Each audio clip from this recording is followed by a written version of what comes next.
Hey, Brennan here. Welcome to the channel and thanks for tuning in. Going to be joined by Jason DiRienzo for our weekly show drop on this channel. It is our College Devy Stock Report. This is our Week 5 edition. Jason and I, we're going to talk about 4 players that are kind of emerging that you got to keep an eye on if you play Devy and C2C fantasy football formats, and some players that maybe are coming up a little bit short. If you want to support the channel, check out the website below. We have ranks on there for the 2026 rookies, 2027, as well as 2028. We've had a lot of movement in the ranks after Week 5.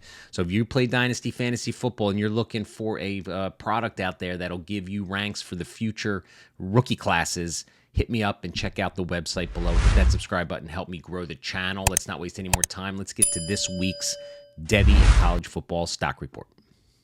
Well, let's have some fun with our Devy stock report for Week 5. And I'm going to kick us off on a player that I am certainly glad that I have in my 3 C2C leagues that I'm in because I drafted him. And we talked about him when we were talking about freshman running backs, and that's Dier Hill Jr. I think that's how you say his first name. Good. Dier Hill Jr. I think it's Dier. I think you're correct. Dier, Yeah. I mean, I'm correct. Wow, that's a first. But pronouncing names. But Dier Hill Jr., he was really impressive against the Penn State game. 5'11", 200+ pounds. He's got good size and frame on the season, 26 carries, 270 yards, and 2 touchdowns, and he really shined in that Penn State game. He is the speed back. I love the fact that he is a true freshman getting run in Oregon. You know, it was supposed to be Mekhi Hughes, right? He was supposed to be the guy this year. He is not even in the game plan. I in the water. Him. Yeah. He's just a dead Devy asset. Something must have happened with that guy. I don't know what's happening. I don't know if you get 2 years of production like that and all of a sudden you can't get on the field. But in any case, Jordan Davison is another freshman that people were excited about early in the season because he was really punching in a lot of the touchdowns. But he's like the hammer, where Hill, not only does he have the speed, but there was a couple nice passes out of the backfield in that Penn State game that was impressive. And I think this guy is a ascending Devy asset, and I'm pretty excited. I don't have to spend any waiver wire money on him.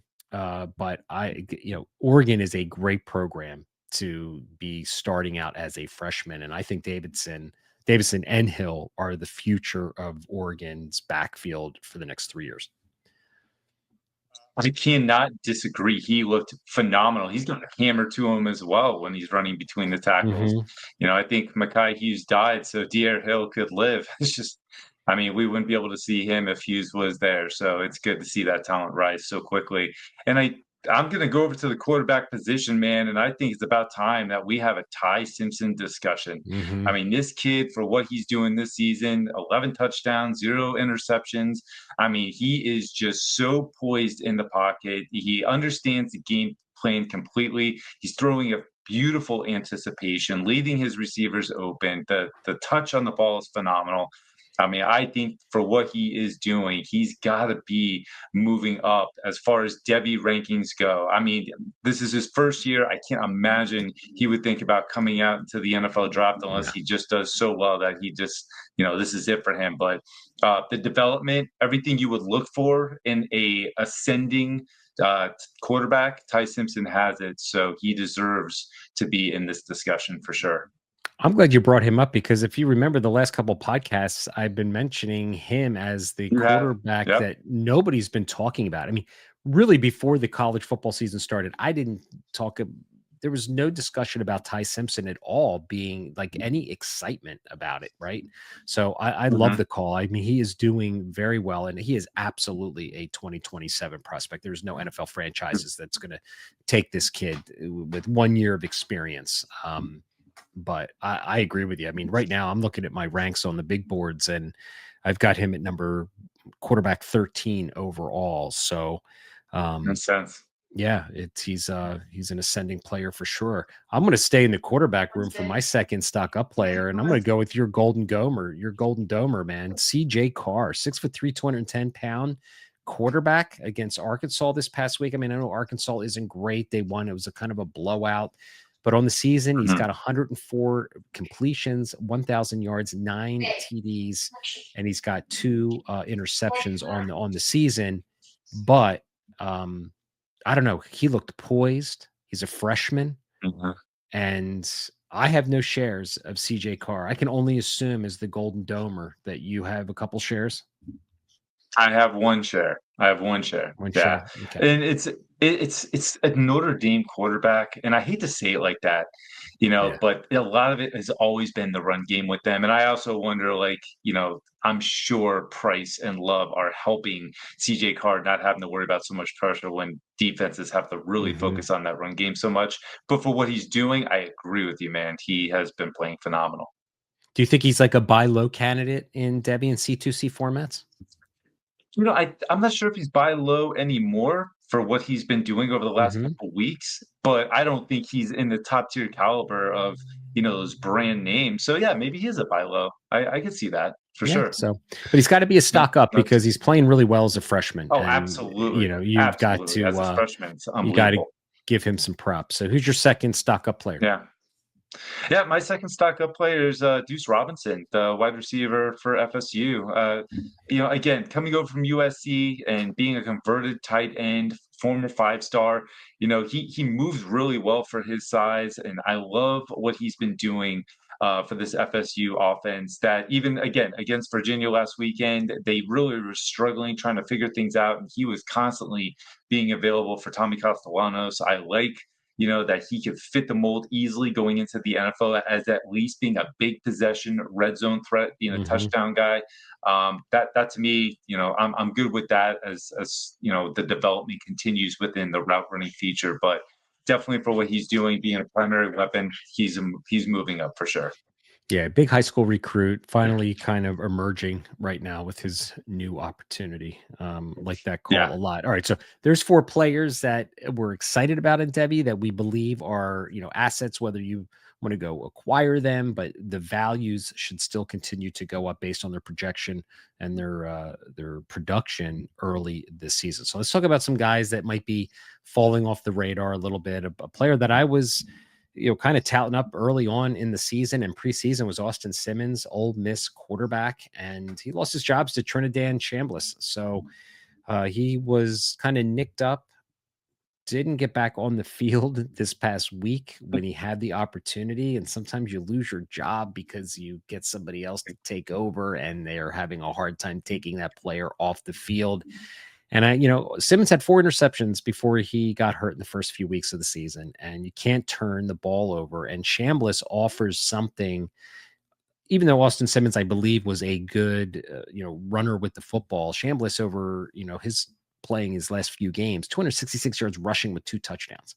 So he is, giving Old Miss something right now, and they're winning and they're beating good teams. And right now, I don't think Chambliss is getting off the field. He is a senior, so he is. I don't know if he's got another year of eligibility or not. So Simmons might be just sitting on the bench for the year. So for that reason, he's going to have to be a stock down W asset. I don't disagree with that. It's funny. Him and Tommy Castellanos remind me of each other. Just really twitchy athletes with the ball in their hands, these Hmm. quarterbacks, and quick releases as well. I'm going to go to one that's probably going to upset you a little bit, but the part of it is, when you're running back, ball security is a huge deal. And Nate Frazier, as much as I love him and I see the 20-yard plays that he makes, other running backs, and I'm sure you're going to talk about them a little bit later, are kind of emerging in that Bulldogs backfield.